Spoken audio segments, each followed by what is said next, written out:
Les saludamos mi esposa y yo a cada uno de ustedes con el deseo de nuestras oraciones de que estén bien, que Dios les lleve adelante, que nos conceda a todos nosotros el deseo de nuestro corazón, y eso es de podernos ver y poder estar juntos próximamente. Pero ahora en este video yo les invito a ustedes a reflexionar sobre la continuación de el texto más antiguo del Nuevo Testamento, el texto que se escribió primero que las cartas del apóstol Pablo y que muchos de los escritos que conocemos, aunque hay un sinnúmero de evangelios que se estaban escribiendo en el primer siglo, pero este es el texto que inmediatamente se empezó a declarar en las reuniones de los cristianos como un canto, como un salmo, digamos,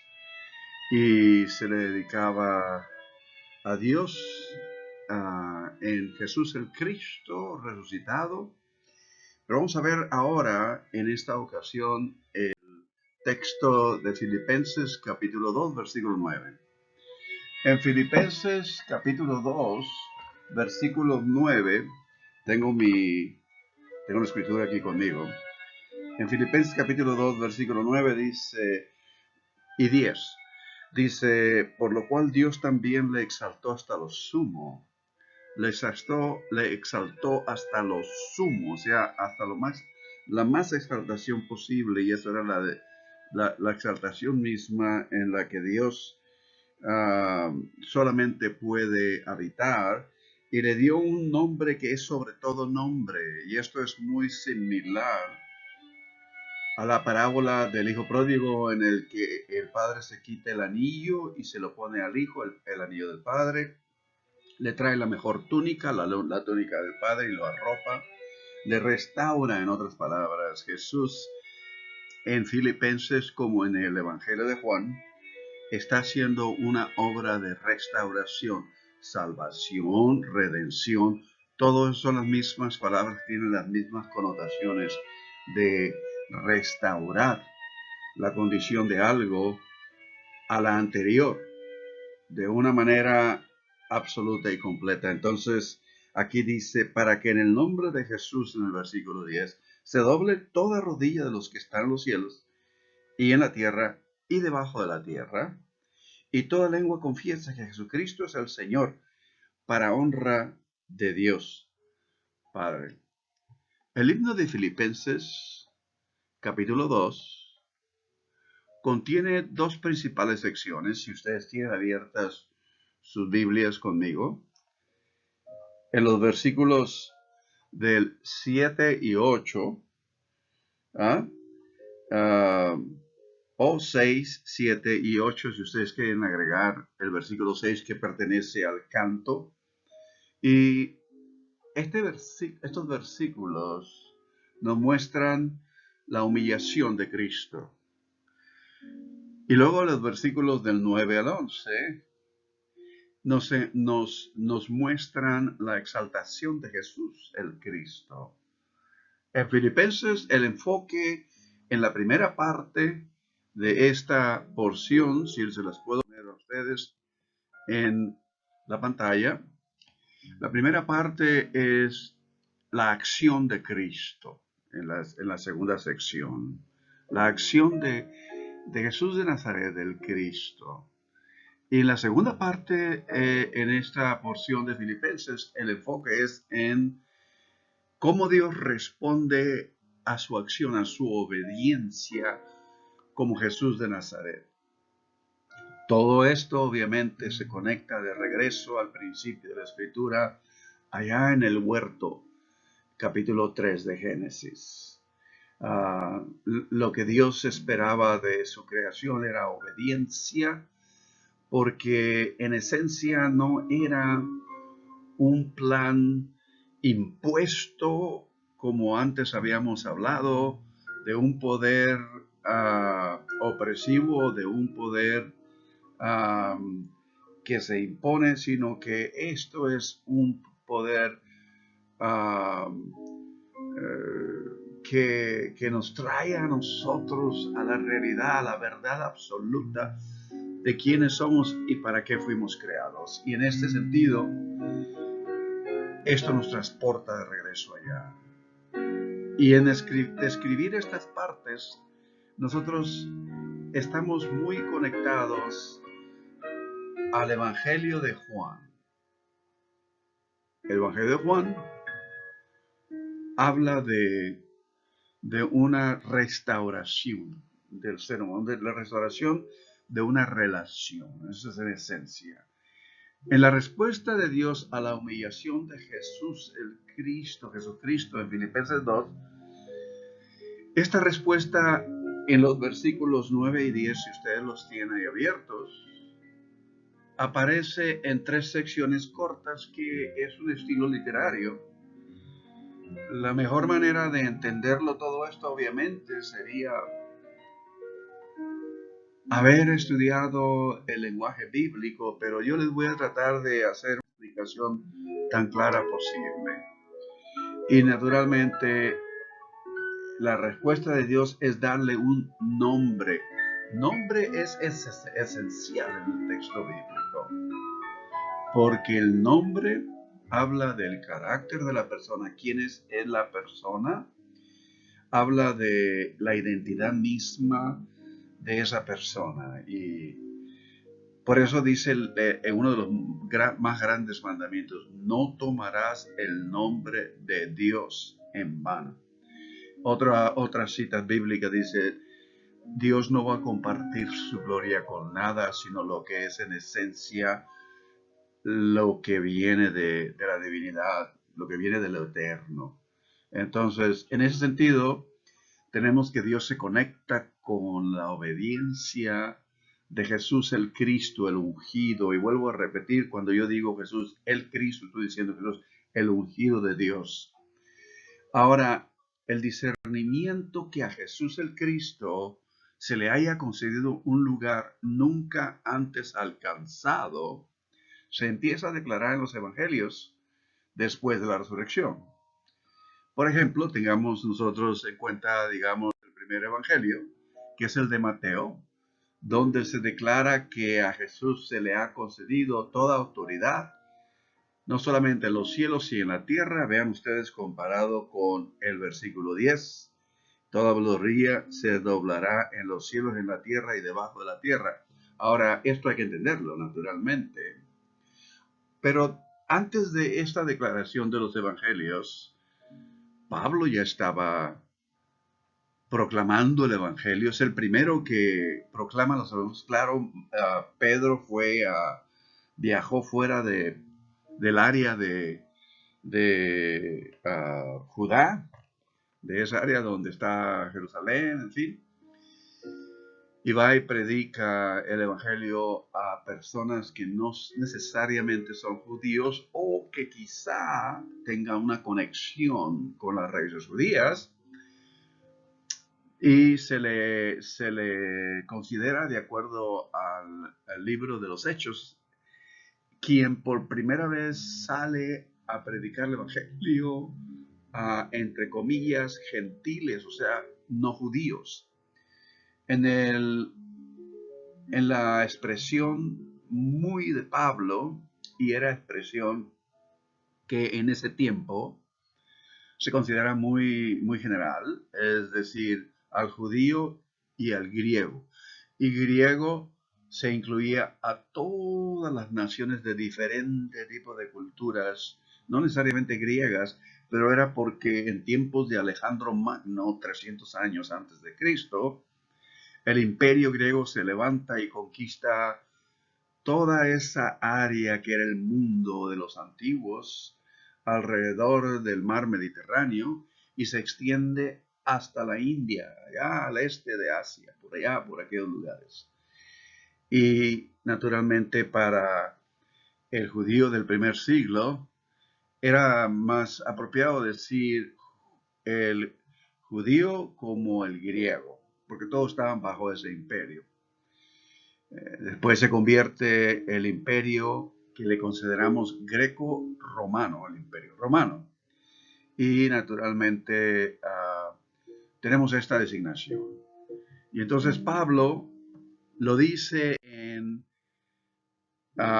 Romanos capítulo 1, versículo 4, y en ese sentido Pablo declara y dice, y quien fue declarado hijo de Dios, implicando se le dio un nombre sobre todo nombre, con poder según el Espíritu de santidad. Naturalmente ustedes comprenden que santidad es una absoluta consagración a una unidad total a los propósitos divinos, que es algo que es santificado, es apartado para el propósito divino.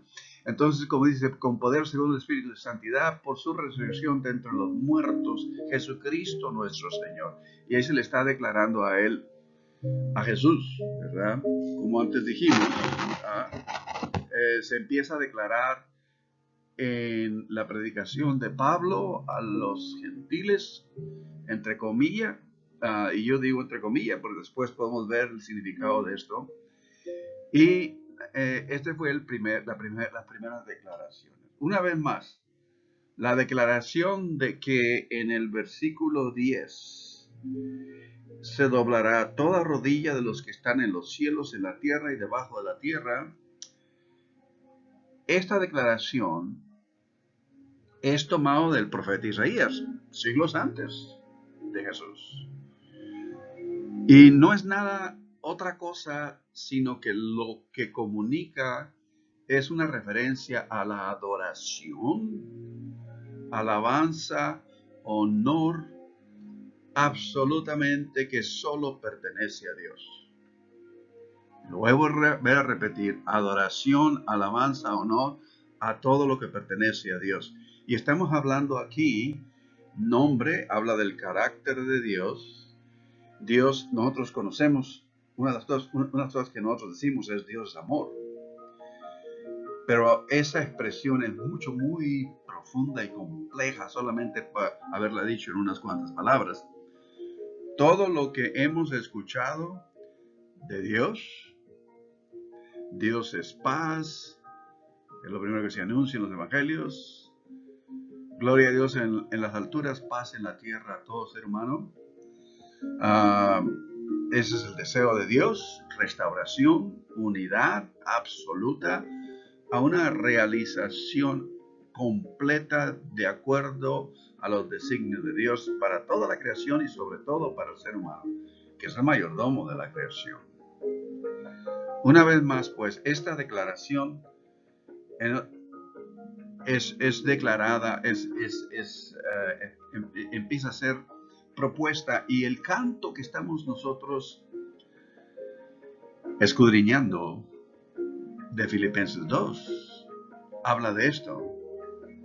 En otras palabras, el confesar que Jesús el Cristo es Señor, que es el nombre que se le da, es adorar lo que Dios es. A fin de cuentas, es la revelación del Dios eterno a través de Jesús el Cristo, revelado. Jesús en su vida terrenal, Jesús de Nazaret, nos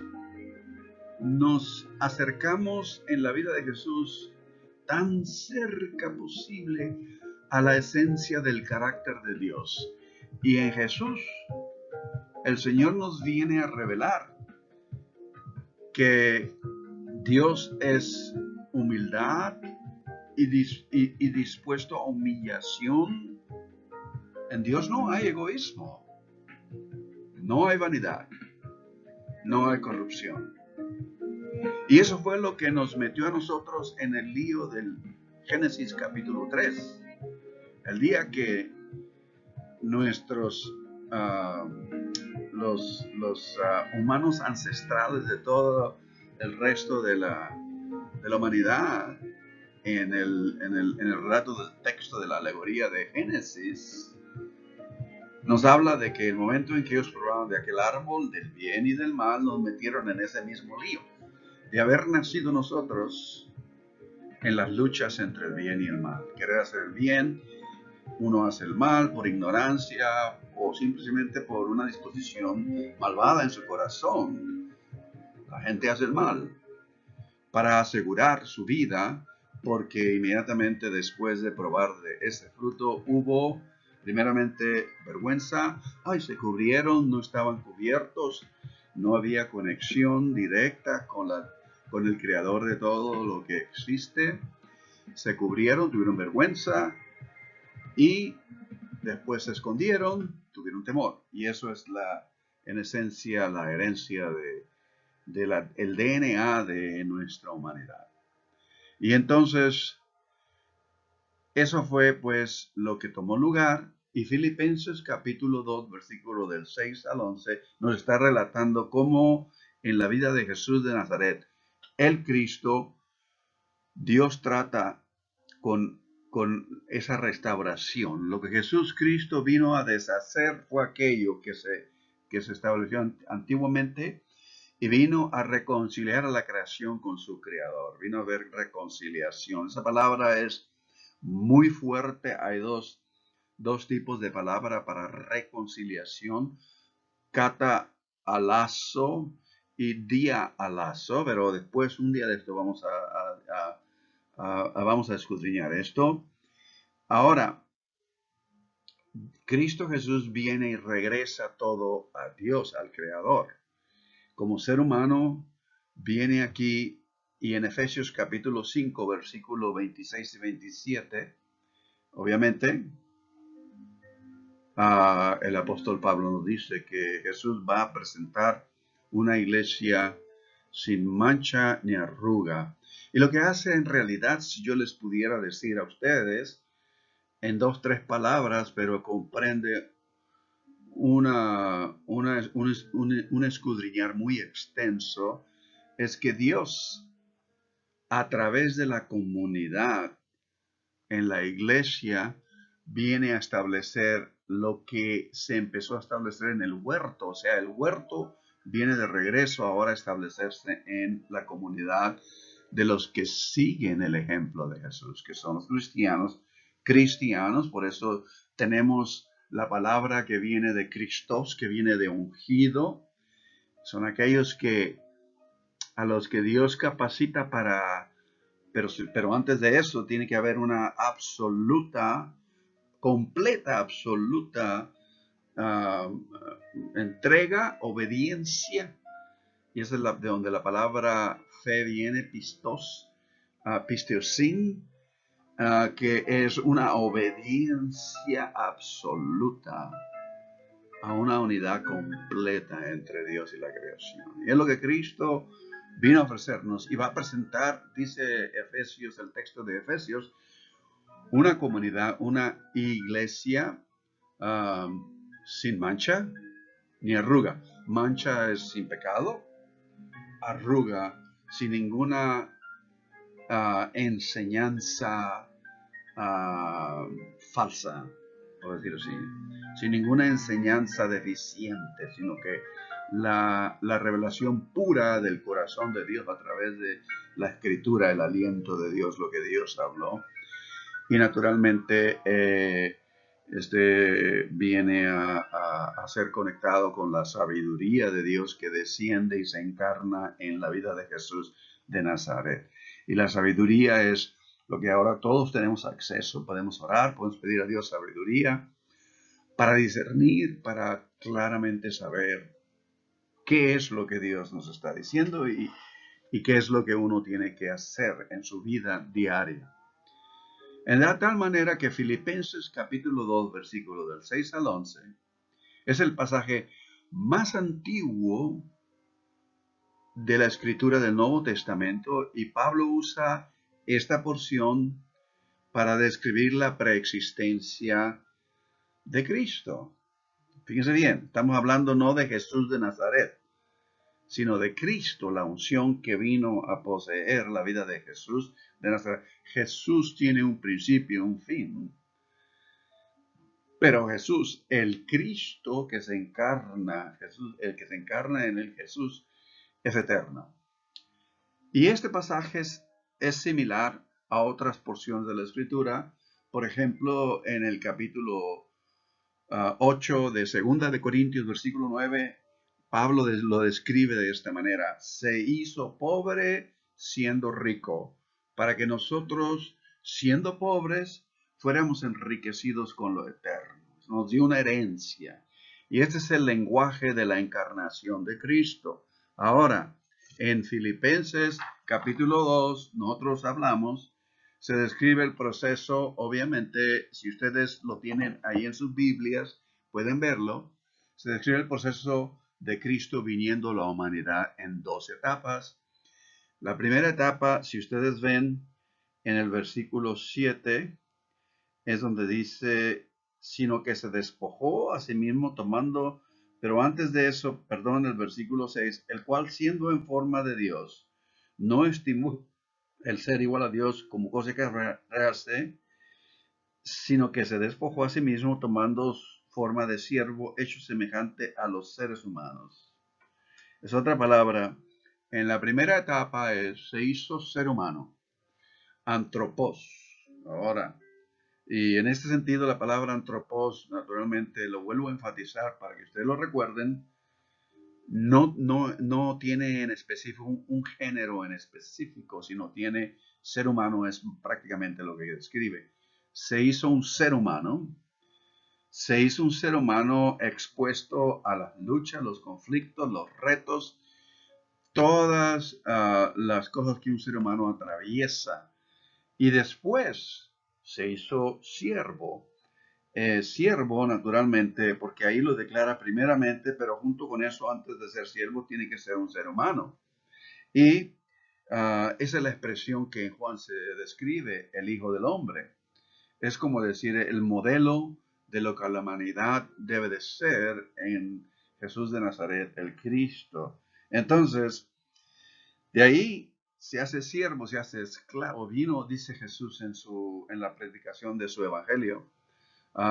Bienaventurados, el reino de Dios se ha acercado. El reino de Dios no lo verán aquí o allá, sino está en vosotros. Es una restauración interna entre el ser humano y Dios. Pero luego enfatizó esto: yo no vine a ser servido, yo vine a servir. Se hizo siervo. Doulos es la expresión del griego y que usa Pablo ahí. Y en cuanto a la preexistencia de Cristo en el pensamiento judío, vamos a ver, ahora a ver, porque Pablo era judío, era un experto en la escritura, era un fariseo. Pablo era un fariseo, y este pasaje contiene una cercanía o cercana asociación con Dios como parte íntegra del plan de Dios que siempre ha querido realizar desde el principio. Entonces, en digamos, Filipenses capítulo 2, versículo 9, está conectado con Proverbios capítulo 8, versículo del 22 al 31. Ustedes pueden ir a leerlo después, donde la sabiduría es personificada, se presenta como una persona en el aspecto femenino. La sabiduría es en el género femenino, en el hebreo, y espíritu lo es también. En hebreo, espíritu es femenino. Entonces, nosotros tenemos que en este caso, en Proverbios capítulo 8, versículos de 2 al 31, la sabiduría describe cómo ella se encontraba con Dios desde el principio y que era el deleite de Dios, y a través de la sabiduría Dios propone y lleva a cabo a través de su palabra, que también es una conexión muy intrínseca con la sabiduría. El lenguaje, la comunicación, la sabiduría es lo que hace, y obviamente da lugar a una creación. Y todo dice el Proverbios, lo dice el texto de la Biblia hebrea. Dios crea todo a través o con sabiduría, ¿sí? A través de la sabiduría. Entonces, en este caso, Pablo nos dice, pues, en Primera de Corintios, capítulo 1, versículo 24 y 30, nos aclara esta conexión entre Jesús, el Cristo, y la sabiduría que tiene sus principios antes de la creación. Y por esa razón, entonces, Pablo declara en Primera de Corintios, capítulo 1, versículo 24 y 30, esta, esta parte de su evangelio que es muy importante, y ustedes verán en el contexto de Primera de Corintios, dice, pero para los llamados, tanto judíos como griegos, Cristo es el poder de Dios y la sabiduría de Dios. O sea, en esencia, el Cristo es la sabiduría de Dios que entra. Obviamente, cuando Jesús habla y predica y enseña, todos se asombran, porque esa es la unción, la sabiduría de Dios hablando a través de Jesús de Nazaret. Y luego dice en el versículo 30, por él están ustedes en Cristo, o sea, en sabiduría, en unción, la unción, el Espíritu de Dios que viene a guiar. Jesús, en Cristo Jesús, a quien Dios hizo para nosotros sabiduría, o sea, ahí está la encarnación, pero a través de la vida de Jesús, la sabiduría nos muestra justificación, santificación y redención. ¿Cuál es el modelo del ser humano que Dios desde un principio intencionaba para todo ser humano? Y ese ejemplo lo tenemos en Jesús de Nazaret, el Cristo. Por lo tanto, Primera de Corintios nos muestra esto. Y por lo tanto, el cumplimiento de la ley, en el capítulo 8, versículo 3 de Romanos, también nos habla de esto. Naturalmente, en este caso, entonces, tenemos nosotros que Pablo en su... Entonces, es esta la razón que Pablo en su mente judía, de acuerdo a su tradición, de acuerdo a lo que él era como fariseo en la Biblia hebrea, que era todo lo que ellos tenían en ese tiempo, nos indica que en Efesios capítulo 1, versículo 4, cuando él empieza a escribirles a los gentiles, a los que no son judíos, y nos dice que los cristianos fueron escogidos desde antes de la fundación del mundo. O sea, eso está conectado.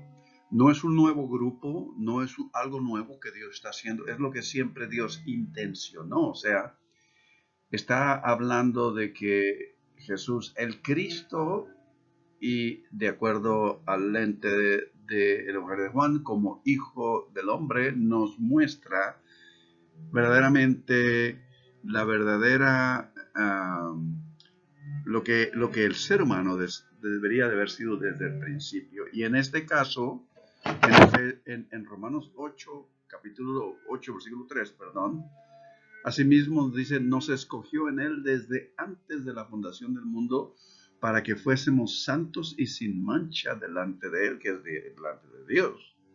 En ese sentido, nos muestra el patrón que Dios tenía desde el principio. Y de esa manera, es por eso que juntamente con este entendimiento, en el pensamiento judío nuevamente, en la escritura hebrea, nos indica en base en Génesis capítulo 1, donde Dios habla y el mundo es creado, nos indica que la palabra de Dios tiene el carácter de sabiduría, o sea, la sabiduría está entonces ahí formando y guiando lo que Dios ordena. Y el orden que Dios, el orden creado, es reflejado más tarde en la instrucción que a Moisés se le da, que ahora nosotros después de siglos conocemos como la ley. Pero es una descripción, quiero decirles, algo injusta, porque en hebreo habla del Torah, que es la instrucción, Pero eso incluye una relación entre un pueblo y Dios. Cuando viene la Biblia en el tiempo de Alejandro Magno, en ese tiempo en el que conquista todos esos territorios, el imperio griego, y la Biblia hebrea se traduce al griego y se forma lo que ahora nosotros conocemos como la Septuaginta, porque eran 70 Septuaginta, eran 70 rabís que se juntaron y fueron a cada uno a su propia habitación en un cierto lugar para traducir la Biblia del hebreo al griego. Cuando ellos regresaron, cada uno de ellos con su traducción, la tradición nos dice que esas traducciones eran idénticas unas a otras, pero ahí la expresión del Pentateuco, el Torah o el Torah, se traduce a la ley, porque es de esta palabra en hebreo, correcto, quiere decir correcto, se traduce a nomos en el griego, que quiere decir ley, y se le empieza a atribuir, obviamente, bajo la influencia del idioma griego, la, la connotación legalista de ley. Y cuando Pablo escribe sobre la ley, muchas veces escribe de todas las leyes que hay en las sociedades humanas, pero también incluye esta ley que es de Dios. Y naturalmente eso es otro tema.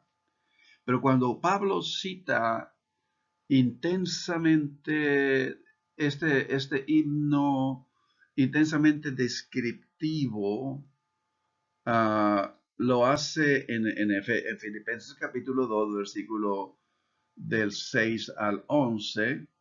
Entonces, cuando él hace esto, nos indica, pues, en ese sentido, que exhortando a los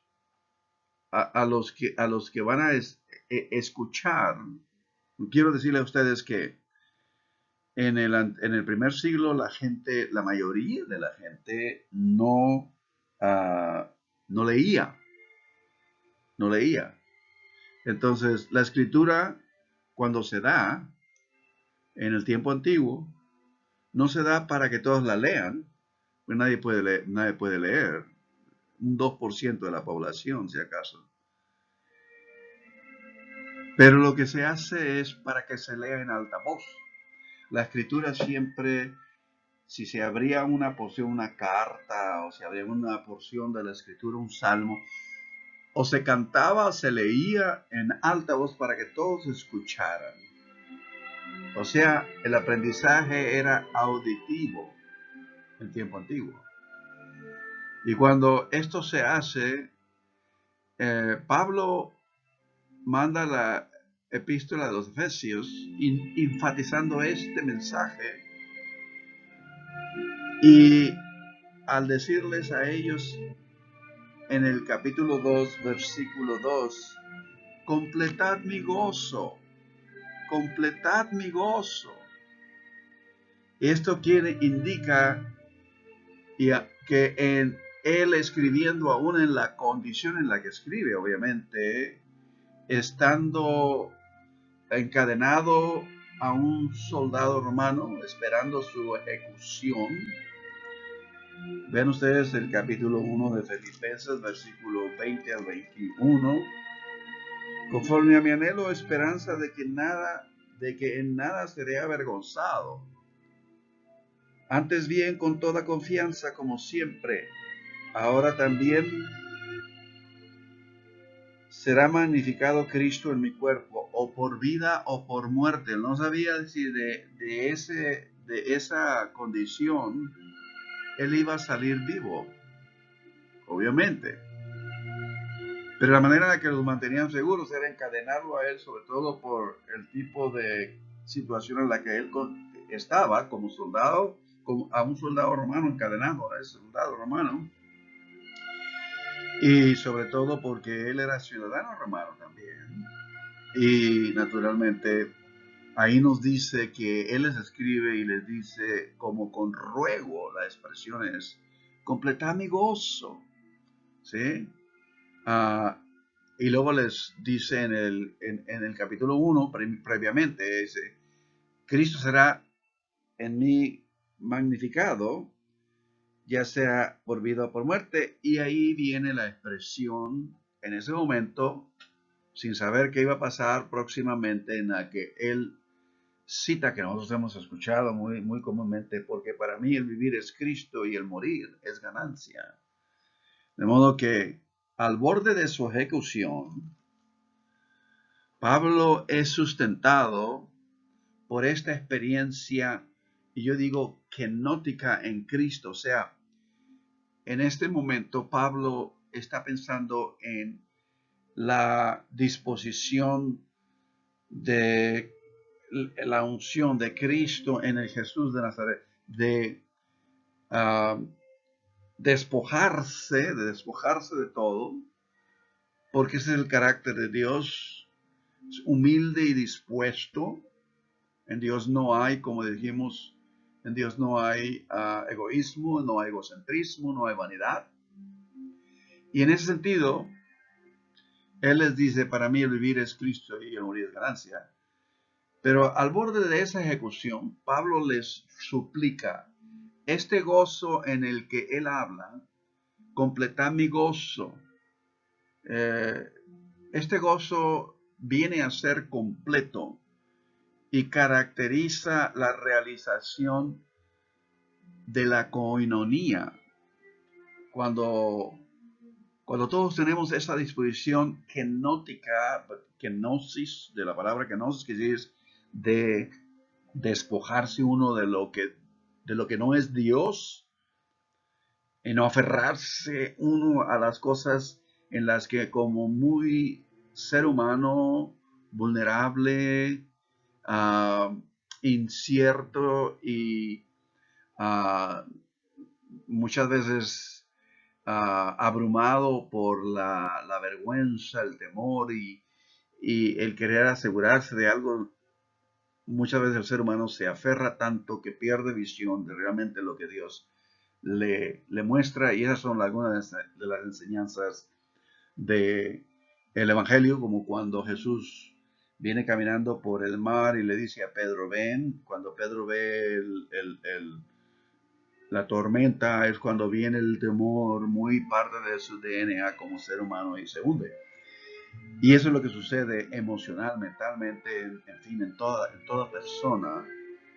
De modo que lo que completa la koinonía en el, uh, uh, en el capítulo 2, versículo 1, que se describe, Pablo lo describe, por tanto, si hay alguna consolación en Cristo, si algún consuelo de amor, si alguna comunión del Espíritu y algún afecto entrañable, si alguna misericordia, si todo esto hay en Cristo, completa mi gozo, él dice, completa. Y esa describe la economía, que quiere decir, koinonía quiere decir compañerismo y comunión, en esa misma disposición, en esa misma actitud. Cuando decimos en Cristo, que Pablo lo usa muy seguido, en Cristo. A toda la comunidad en Corintio que se encuentra, a los santos que están en Cristo, a los santos en digamos, Galacia, que están en Cristo, a los santos de Filipo, de Tesalónica, que están en Cristo. Y esa es la expresión que Pablo usa en su mente teniendo todo esto. Y aquí les dice a los filipenses, completad mi gozo. Y la caracterización de esa relación, la coinonía y la comunión en una unidad perfecta, y esa es la unidad, la perfecta unidad que solamente el Espíritu de Dios solo puede producir. Es lo que Dios puede producir. Eso es lo que Dios intencionaba realizar en la creación allá en el Génesis. Pero muchas veces nosotros mencionamos la manera tan impactante en muchos sentidos en que la creación funciona. Nosotros vemos como tenemos en la creación un ritmo continuo, un ritmo primavera, otoño, verano, invierno, en el que provee la posibilidad para el ser humano plantar, cegar, sustentarse. Vemos como en sí cada parte de la creación complementa a otra parte de la creación, y en la constelación como en la tierra, en los en los organismos micro, microbiológicos, como todo se complementa para llevar adelante lo que Dios intenciona en la creación. Y a veces nos impactamos de la manera en que la creación funciona. Y en una cierta armonía en la que todo ocurre y todo tiene su función. Y nos asombramos de la manera en la que trabaja, pero aún no hemos alcanzado a experimentar la armonía del Espíritu que creó todo lo que existe. Y es una realidad, nosotros sabemos eso. No podemos imaginar entonces lo que describe Hebreos cuando Jesús, inspirado por Dios, tiene la visión de lo que Dios desea realizar en toda la creación. Y nosotros tenemos, por ejemplo, el texto en Hebreos, dedicado obviamente a aquellos que son judíos, que tienen raíces judías, en donde les dice el apóstol, se cree el apóstol Pablo, se puesto los ojos en Jesús, el autor y consumador de la fe, quien por el gozo que tenía delante de él, sufrió la cruz, menospreciando el oprobio, o sea, el rechazo y la vergüenza que le imponía imperio y religión. Dice, se ha sentado a la diestra del trono de Dios. Pero ven ustedes algo muy importante. Por el gozo que tenía delante de él, en su visión de lo que Dios se ha propuesto hacer.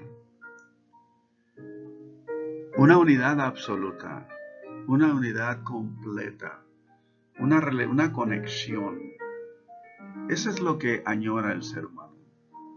Eso es lo que de lo más profundo de nuestro ser, nuestra naturaleza desea encontrar. Un lugar de descanso, un lugar en el que podamos tener absoluta confianza de saber que en la comunión de aquellos que son motivados por el Espíritu de Dios, no hay juicios, no hay rechazos, no hay manipulación,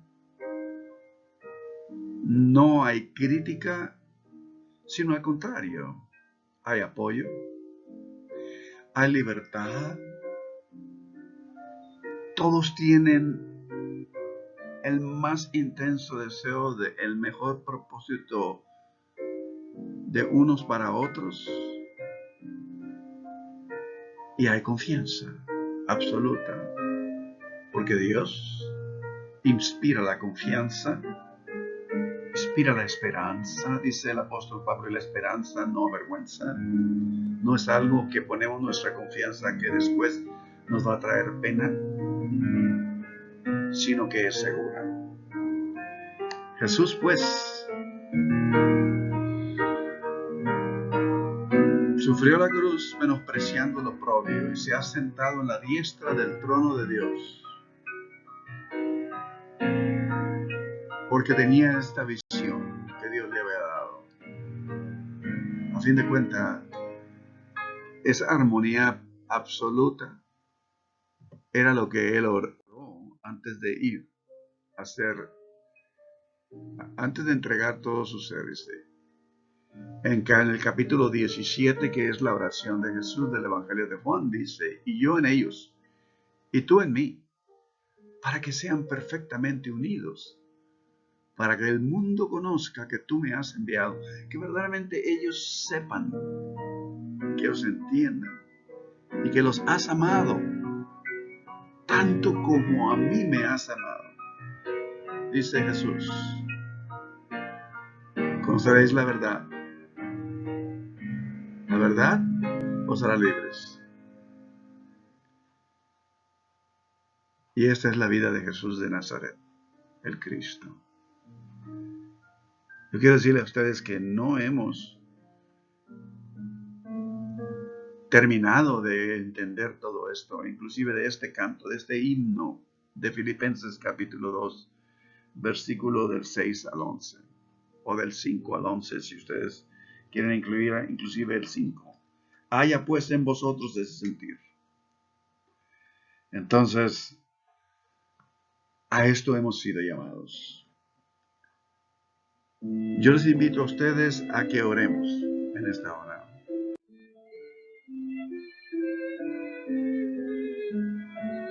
Oremos juntos.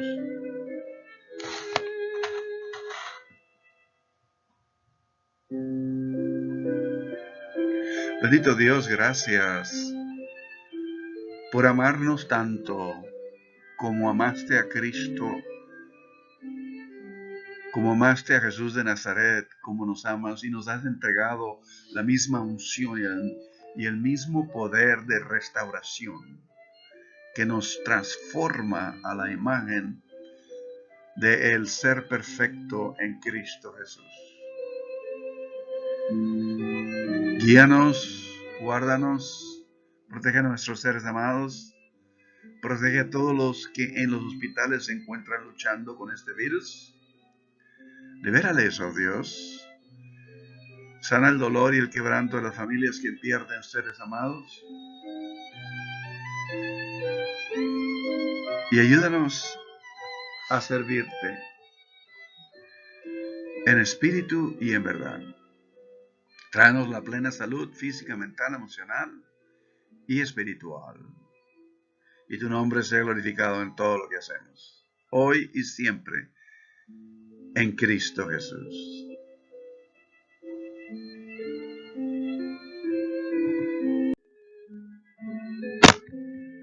Dios les bendiga a todos ustedes, que les guarde hoy y siempre. Es el deseo de mi esposa y yo, nosotros dos, sus siervos. Y hoy día continuaremos pues la próxima vez reuniéndonos a través de este video. Dios les bendiga hoy y siempre.